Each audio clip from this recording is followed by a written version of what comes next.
కాంతం గారు అమెరికాలో, దుబాయ్‌లో కోట్ల రూపాయల మరి ఇన్వెస్ట్‌మెంట్ జేసిర్రు. ఇండ్లు కట్టుకున్నారు. అక్కడ ఫార్మ్ హౌజులున్నాయని మీరు చెప్తా ఉన్నారు.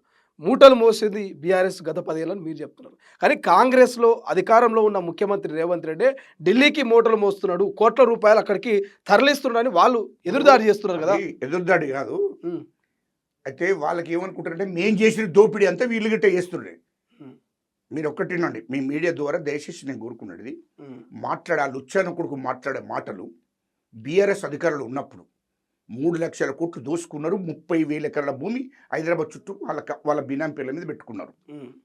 ఇంకా ప్రభుత్వ సొమ్ము, ప్రజల సొమ్ము వాడు పంజాబ్ పంపిండు. పంజాబ్ రైతులకు కేసీఆర్ అంటూడు ఎవడే తెలంగాణ ప్రభుత్వ సొమ్మును అక్కడికి పంపించాడు.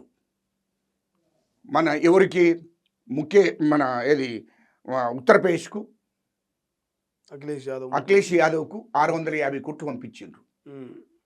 బీహార్కు పంపించిండు, ఢిల్లీకి పంపించిండు కేజ్రీవాల్కు, ఆంధ్రకు అప్పుడు ఎలక్షన్ జరుగుతున్నప్పుడు జగన్కు పంపించాడు. ఈ మన మహారాష్ట్రకు 1000 నుంచి 2,000 కోట్లు ఖర్చు పెట్టాడు. ఈ డబ్బంతా ఎక్కడిది చెప్పు, ఎక్కడిదో చెప్పు ప్రజలకు. లుచ్చానా కొడుక మీరు పంపించినట్టు మా సోనియా గాంధీ అమ్మకు ఇప్పటికీ మా సోనియా గాంధీ గారికి రాహుల్ గాంధీ గారికి ఇల్లే లేదు. ఎంపీ క్వార్టర్స్లో ఉంటుండ్రు. డబ్బులు ఎక్కడ పంపుతారు? మా ముఖ్యమంత్రి గారు ఢిల్లీకి మోసుకుపోతున్నారని లుచ్చా మాటలు మాట్లాడుకురా భయ్. అంతా ఈ దేశానికి స్వతంత్రం తీసుకొచ్చిన కుటుంబం సోనియా గాంధీ మంది రాహుల్ గాంధీది. ఈ దేశానికి స్వతంత్రం తీసుకొచ్చిన కుటుంబము. నెహ్రూ ఆస్తులన్నీ ఈ దేశం కోసమే పెట్టిండు. వాళ్ళకు డబ్బు అవసరం లేదు. వాళ్ళకు ఉండడానికి ఇల్లు ఎంపీ క్వార్టర్స్లో ఉంటున్నారు. ఎంపీగా వాళ్ళకు జీతం వస్తే ఆ డబ్బులతోని భోజనం తింటున్నారు, జీవనాధారం గడుస్తున్నది. వాళ్ళకు ఆస్తులు అవసరం లేదు. ఇప్పటి వరకు వాళ్ళకు సోనియా గాంధీ అమ్మకు రాహుల్ గాంధీ గారికి ఇల్లే లేదు. ఢిల్లీలో ఎంపీ క్వార్టర్స్లో ఉంటున్నారు. అర్థం ఇది మొత్తం దేశ ప్రజలందరికీ కూడా తెలుసు.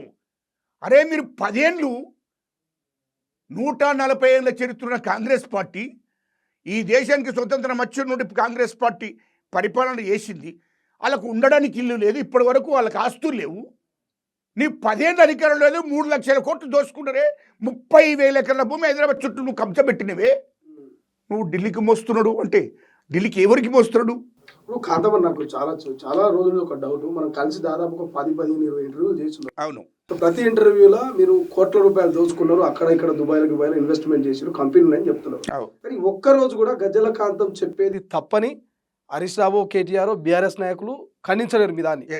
సో మీరు కూడా ఎప్పుడు ఆ దుబాయ్లోనో హైదరాబాద్లో ఉన్నటువంటి మరి అక్రమ కట్టడాలు దాచుకొని కట్టినటువంటి కట్టడాల దగ్గరికి పోయి ఇదే కేటీఆర్ అక్రమ కట్టడము, ఇదే కేటీఆర్ దోచుకున్న భూమి అని ఎక్కడ మీరు చూపించలేరు. సో ఎందుకు అట్లా? అంటే ఒక మ్యూచువల్ అండర్స్టాండింగ్ మీద ఏమన్నా గజ్జల కాంతం బీఆర్ఎస్ నాయకుల మధ్య ఉన్నదా? అది అసలు ఉండనే ఉండదు.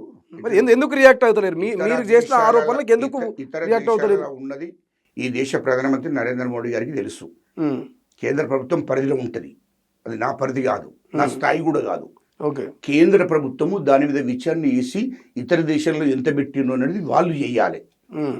ఒకటి, ఇక్కడ పెట్టిన పెట్టుబడులు, ఇక్కడ పెట్టిన ఆస్తులన్నీ కూడా కళ్ళకు కనపడుతున్నాయి. ఇక్కడ నేను కొత్తగా చెప్పేది ఏం లేదు. వీళ్ళు కేసీఆర్ 60 ఎకరాల భూమి అప్పుడు 2014 తీసుకొని ఫామ్ హౌస్ కట్టుకునేది. ఇప్పుడు 600 ఎకరాలు అయింది.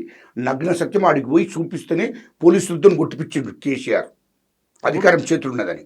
ఒకటి, ఫామ్ హౌస్ కాడికి పోతే కూడా కేటీఆర్ ఫామ్ హౌస్ కాడికి పోతే కూడా మా ముఖ్యమంత్రి రేవంత్ రెడ్డి గారు అన్నాడు పిసిసి అధ్యక్షుడు ఆయన తీసుకొచ్చి అరెస్ట్ చేసి లోపల పడేసారు. వాళ్ళ ఆస్తులను చూపించడానికి, వాళ్ళ ఫామ్ హౌస్లను చూపించడానికి పోతే కూడా మొత్తం లాఠీ దెబ్బలు తిన్నారు. మా భూములు మా ఆస్తులను చూపిస్తారా ప్రజలకు అని లాఠీ దెబ్బలు పెట్టి కేసులు పెట్టించి జైలుకు పంపించారు ఈ నా కొడుకులు. వీళ్ళ ఆస్తుల గురించి ఉన్న వాస్తవాలే చెప్తున్నాం. ఇది ఇల్లు కట్టుకునేది వాస్తవం కదా. 5 అంతస్తుల బిల్డింగ్ 500 కోట్లతో కట్టింది వాస్తవమే కదా. కండకు కనపడుతుంది కదా. నేను కొత్తగా చెప్పేది ఉన్నది. ఇయ్యలో వాళ్ళ బినామీ పేర్ల మీద అనేక కంపెనీలు ఉన్నాయి. వాళ్ళ బామ్మరిది పేరు మీద, వాళ్ళ మరదల పేరు మీద, వాళ్ళ కుటుంబం వాళ్ళ క్యాస్ట్ వాళ్ళ పేరు మీద అనేక బినామీ పేర్ల మీద ఆస్తులు ఉన్నాయి. ఆంధ్ర వాళ్ళు కూడా పెట్టుబడిదారుల వాళ్ళ పేర్ల మీద కూడా ఇక్కడ ఆస్తులు ఉన్నాయి కేటీఆర్ బినామీ పేరు మీద. మరి ఇన్ని ఆస్తులు ఆల్రెడీ క్లియర్గా ఇక్కడ కనపడుతున్నాయి. నువ్వు ఊకే ఢిల్లీకి మోపుతున్నారు. ఢిల్లీకి ఏం అవసరం? ఢిల్లీకి ఎవరికి అవసరం? అరే లుచ్చానా కొడుకులారా, మీరు ఈ దేశం గురించి మీకు తెలియదు. ఈ దేశానికి స్వతంత్రం తీసుకొచ్చిన పార్టీ కాంగ్రెస్ పార్టీ. ఈ తెలంగాణ రాష్ట్రం ఇచ్చిన party Congress party. Revanth Reddy cinema flop అయింది, ఫెయిల్ అయిందని కేటీఆర్ అంటున్నారు. సో ఒక గజలకాంతం చెప్తారు, 2.5 సంవత్సరాల్లో రేవంత్ రెడ్డి ముఖ్యమంత్రిగా ఫెయిల్ అయిందా, పాస్ అయిందా? రేవంత్ సినిమా హిట్టా ఫ్లాప్ అంటే ఏం చెప్తారు? 100% సక్సెస్. సినిమా 100% సక్సెస్, సెంచరీ కొట్టింది అంటే ప్రసక్తే లేదు. వీళ్ళు దోపిడి, వీళ్ళు 8 లక్షల కోట్లు అప్పు చేసిపోతే 8 లక్షల కోట్లకు దాదాపు 7,000 కోట్లు ఇంట్రెస్ట్ కడుతున్నారు. 7,000 కోట్లు ఇంకా పైన మొత్తం మీద మా ముఖ్యమంత్రి గారు, రాష్ట్ర ప్రభుత్వం ఇంట్రెస్ట్ చెల్లిస్తుంది. తెలంగాణ ప్రజలకు ఇచ్చిన హామీలన్నీ ఒకటి నెరవేరుస్తున్నాం. కానీ ఇచ్చినాయని అమలు చేస్తున్నా 100% అమలు, తూచా తప్పకుండా. ఎక్కడ ఇంకా కొన్ని ఇవ్వాలి, మొత్తం ఇచ్చినని చెప్పుకుంటలేము, ఇంకా కొన్ని ఇవ్వాలి. ఇప్పుడు ఇచ్చినాయని 100% అందరికీ ఇంకా ఇవ్వాల్సింది ఉన్నాయి, మేము ఇస్తాం. రుణమాఫీ కాలేదని హరీష్ రావు అంటారు, రైతు భరోసా ఎగ్గొట్టిరని కేటీఆర్ అంటున్నాడు, యూరియాతో ఇబ్బందులు పెడుతురని బీఆర్ఎస్ నాయకులు. రైతు భరోసా అనేది ఆల్రెడీ నేను చెప్తున్నా కదా, ఇటు 8 లక్షల కోట్లు కేసీఆర్ అంటాడు అప్పు చేసిపోతే దానికి ఇంట్రెస్ట్ కట్టుకుంటూ ప్రజలకు ఇచ్చిన హామీ ఒకటి. ఇప్పుడు ఫ్రీ బస్సు మహిళలకు ఇచ్చాము, అది ప్రభుత్వం ఇచ్చింది కదా. రెండవది ఉచిత కరెంటు ఇచ్చడం, అది అమలవుతుంది కదా. రెండవది సన్న బియ్యం ఇచ్చినాం, అది ప్రజలకు ఇచ్చిన హామీ కదా. రెండవది రేషన్ కార్డులు వీడు 10 నుండి ఇయ్యలే, రేషన్ కార్డులు ఇచ్చినాం కదా. రుణమాఫీ, రైతు రుణమాఫీ వీడు 10 ఉంటే రైతులకు రుణమాఫీ చేయలే. ఈ లుచ్చా నా కొడుకులు కేటీఆర్ అంటాడు, కేసీఆర్ అంటాడు. మేము మా ముఖ్యమంత్రి రేవంత్ రెడ్డి గారు 21,000 కోట్లు ఒక్కటేసారి తెలంగాణ రైతులకు విడుదల చేసి ఒక్కటేసారి రుణమాఫీ చేసినాం. 85% జరిగింది, ఇంకొక 15% ఉంది అంతే. ఒప్పుకుంటున్నారు 100% రుణమాఫీ కాలేదని గజ్జలకాంతం ఒప్పుకుంటున్నారు. 100% కాదు, 85%, 90% అయిపోయింది. ఓకే, మరి 10% మందికి ఎప్పుడు ఇస్తారన్న? అయిపోతుంది, ఈ సంవత్సరంలో అయిపోతుంది, ఆయనతో కూడా అయిపోతుంది కంప్లీట్ గా. అంటే ఒకటేసారి రుణమాఫీ చేసినాము, ఒక్కడేసారి రుణమాఫీ, రైతు మీద భారం ఉండద్దని ఒకటిసారి రుణమాఫీ చేసినాము. రైతు బంధు అనేది కొంత వెనుక ముందు అయింది వాస్తవే. ఈ సంవత్సరం ఆ ఇబ్బందులు రావిగా. నెక్స్ట్ నుంచి సీజన్ ఒకటే సీజన్లో రైతు భరోసా వేస్తారని బీఆర్ఎస్ నాయకులు ప్రచారం చేస్తారు కదా. మేము గతంలో 2 విడతలు వేసినాం, కానీ కాంగ్రెస్ ఇప్పుడు ఎగ్గొడుతున్నది ఒక్కటేసారిగా రైతు భరోసా వేస్తుంది ఏడాదికి అనేది ఒక చర్చ చేస్తున్నారు. రైతు భరోసా అనేది ప్రజలను వీళ్ళు మభ్యపెట్టి మోసం చేసుకుంటూ వచ్చుకుంటా ప్రజలను మభ్యపెడుతున్నారు. ఈ లుచ్చానా కొడుకులంతా గత ప్రభుత్వంలో, బీఆర్ఎస్ ప్రభుత్వంలో ఒక్కొక్కరికి 100 ఎకరాలోనికి, 200 ఎకరాలోనికి, 500 ఎకరాలోనికి, 1000 ఎకరాలోనికి సాగు భూమి లేదు, సాగు ఏరాళ్ళు, గుట్టలు, సెలుకలు, పంట పండని స్థలాలు, అక్కడ నీళ్లు లేని స్థలాలు, మొత్తం భూస్వాములకు ఈ నా కొడుకులు ఇచ్చారు. ఈ నా కొడుకులు పేద ప్రజల సొమ్ము, ప్రజాధనం, రైతు భరోసా ఎవరి అబ్బ సొమ్మురా, ఎవరి అబ్బ సొమ్మని ఇచ్చిండ్రు. ఎవరన్నా ఉంటే సాగు చేస్తున్న రైతుకి ఇస్తే పేరు వస్తుంది మనకు. సాగు చేస్తున్న రైతు బిడ్డకి ఇవ్వాలి. వాళ్ళు తెల్లారితే పొద్దుంటే పొలాల్లో ఉంటారు, కష్టపడతారు. అటువంటి రైతులకు రుణమాఫీ చేయాలి, అటువంటి రైతులకు రైతు భరోసా ఇవ్వాలి. అప్పుడే మనకు పేరు వస్తుంది. పేద రైతులకు ఇవ్వకుండా, మధ్యతరగతి రైతులకు ఇవ్వకుండా మా కాంగ్రెస్ ప్రభుత్వం, మా ముఖ్యమంత్రి రేవంత్ రెడ్డి గారి లక్ష్యం ఏంది?